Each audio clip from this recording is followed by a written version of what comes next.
The most dangerous question in philosophy is not what is consciousness. The question should be who is conscious? Yes.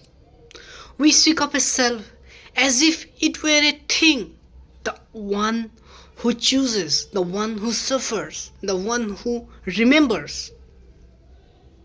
But what if the coherent, enduring self is not a reality, but a convincing illusion? Logically, empirically, welcome. This is the argument that unsettles us most. Defining the target, let us define the traditional self with precision. It must satisfy three strong conditions. 1. Strict continuity. The identical entity persists unchanged over time.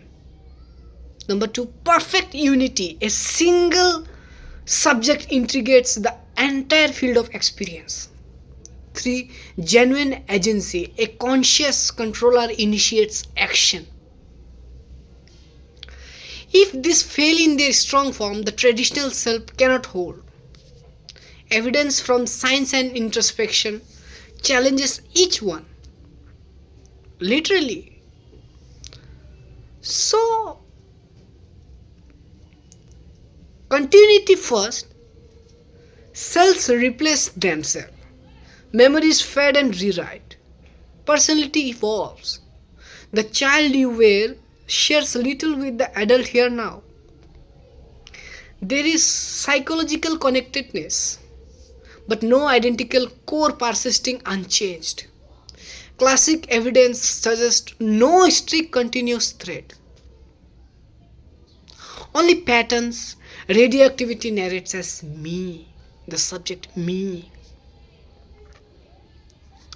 Classic split brain studies reveal striking disinterest and disunity. One hemisphere sees, the other acts without knowing. Modern research shows patients often report feeling unified, likely due to subcortical integration. Yet phenomenal disunity persists in specific tasks. More revealing are normal brains. Change blindness. Dramatic shift go unnoticed, yet we persist, or we feel we can see a complete scene. Binocular rivalry, competing images, alternate dominance, attention limits, only fragments reach awareness. Unity is partial, functional, a convincing interface, not perfect integration. The appearance of oneself unified or a unified self is powerful, but evidence challenges its absoluteness. Now, the question is, what is agency? Agency, the most cherished illusion. The classic Libet experiment showed readiness potential preceding reported decision. Critics rightly note timing debates, reinterpretations as stochastic fluctuations. The specific mechanism remains contested. But the structural point endures.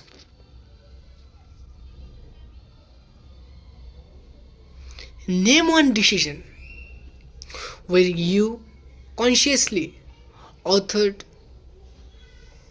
every neural precursor. Never. Or have you done it? You cannot. You cannot. That's not possible. Decisions emerge from subpersonal processes. Awareness arrives as observer, not originator. It's observer, Consciousness correlates with action, but evidence challenges it as primary cause.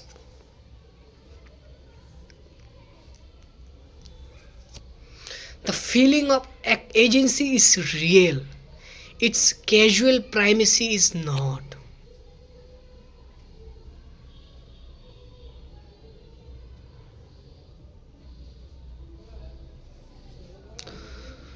In summary, if I want to say,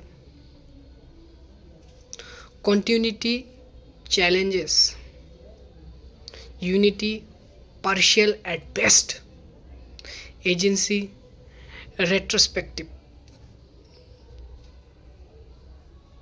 Are you getting my point? The traditional coherent self does not survive unchallenged. Does not. It's not possible. We stand at the edge. That is a phenomena. We will not retreat. We cannot. That's not possible. So, the paradox, what is the paradox here? We should learn what is the paradox here. If no coherent self, what is ever experiencing this? What is experiencing this? The question is that here lies the surviving insight. Consciousness is undeniable. Experience happens. Experience happens. But there need to be no enduring owner. No owner. This is the hard paradox of mind.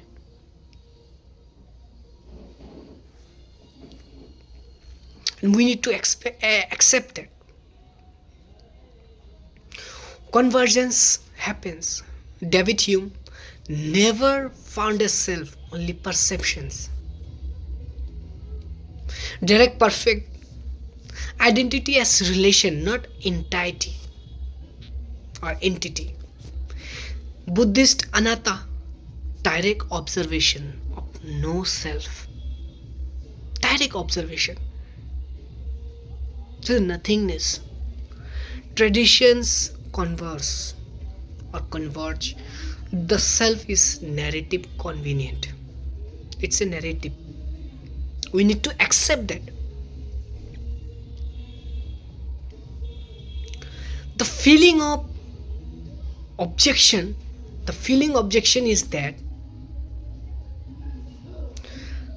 but it feels so real. Yes. Yes. Pain feels mine. Choice feels authored. That is not something unnatural. Feeling reveals experience, not necessarily an owner. Yeah. No, it doesn't mean that there is owner. The map is not the territory.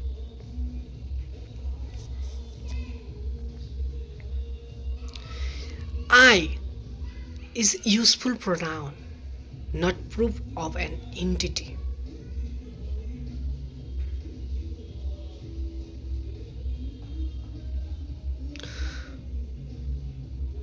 What consciousness is? Consciousness as process, not processor. Like a flame, real dynamic. No unchanging core.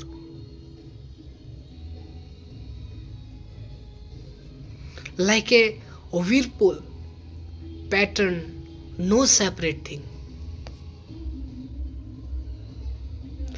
There is seeing, thinking, feeling, no fixed seer, thinker, or feeler.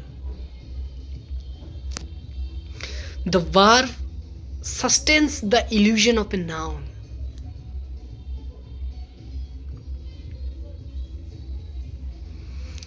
So, If I talk it about a responsibility, implications transform ethics, right? There's no question on it.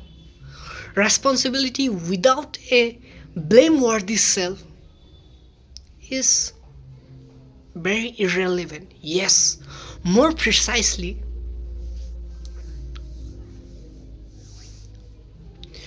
we shift from you are evil, punish the soul, to this behavior arose from causes.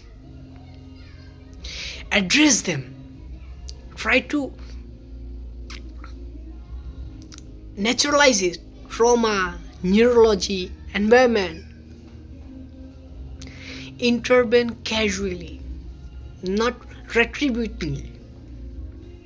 That's not the aim of modern science. Compassion increases, effectiveness increases.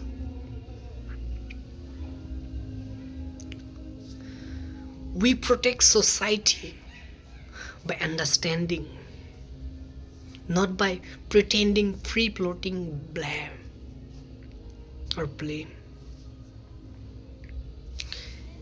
That what never fully existed cannot cease. Freedom, locus of unfolding, not isolated chooser.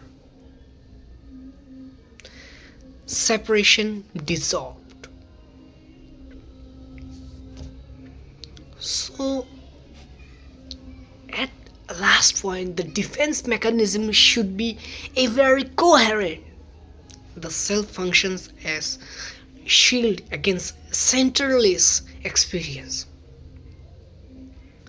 That's the motto, I guess. We clinch to it to feel in control. That's not the main aim we should fear of. The fear is not emptiness, but boundless openness. Totality, openness. A centralist mind cannot be confined. It's not possible.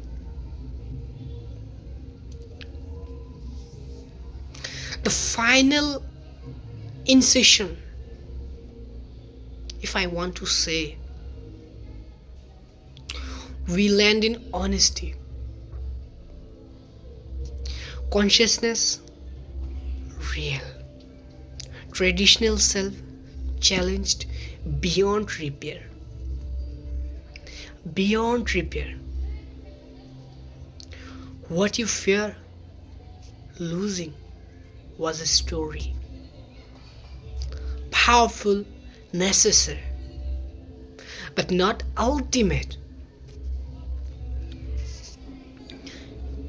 What remains is experience itself. Ownerless, vivid.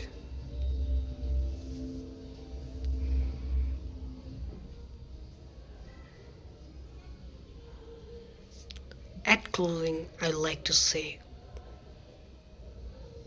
you lose nothing real. You, yes, you see clearly what was the case. The unease is not loose. It is the story loosening. And that is not ending.